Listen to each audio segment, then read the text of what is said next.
మనిషి కూడా ఏదో ఒకటి చేసి మనం సాధించి మనం లైఫ్ని లీడ్ చేయాలని అనుకుంటాము. కరెక్టే, కాదని లేదు. కాకపోతే ఏమంటే ఏదైనా బిజినెస్ కానివ్వండి, లేదా ఇంకేమో సర్వీస్ కానివ్వండి, ఏది కూడా కానివ్వండి, కొంతవరకు మనకి దాని మీద అవగాహన ఉండి దాంట్లో అడుగు పెడితే బాగుంటుందని నా ఆలోచన. అవగాహన లేకపోయినా కూడా పుడతానే ఎవరు నేర్చుకోరారు. కాకపోతే ఏమంటే దాన్ని నేర్చుకొని దాంట్లోకి మనం అడుగు పెడితే బాగుంటుంది. ఎవరి మీద కూడా ఏ రకంగా కూడా ఆధారపడకూడదు. ఏది కూడా వాళ్ళు ఉండారు, వాళ్ళు చెప్తారు, వాళ్ళు చేస్తారు, వాళ్ళ వల్లనే జరుగుతుంది, పర్వాలేదు మనం డబ్బు పెట్టేసినా జరిగిపోతుంది అన్నట్లు అనుకుంటే మాత్రం సడన్గా నువ్వు బాగుపడిన తర్వాత లేకపోతే వాళ్ళు బాగుపడిన తర్వాత నీ చెయ్యి వదిలేస్తారు, మళ్ళీ కట్ట మొదటికి వస్తుంది. కాబట్టి ఏమంటే ఆ పని పూర్తిగా నీకు వచ్చింటే మాత్రం ధైర్యంగా మీరు ముందడుగు వేయండి, సక్సెస్ అవుతారు ఖచ్చితంగా.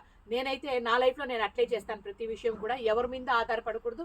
ఏ విషయం కూడా నాకు తెలిసింటే మాత్రమే నేను ముందుకెళ్తాను, ముందడుగు వేస్తాను, దాంట్లో సక్సెస్ సాధిస్తున్నాను కూడా. ఇది చాలా వరకు నా అనుభవాన్ని మీ అందరికి కూడా షేర్ చేస్తున్నాను. ఇది మీకు నచ్చుతుంది అనుకుంటా. నచ్చితే మాత్రం ఖచ్చితంగా లైక్ చేయండి.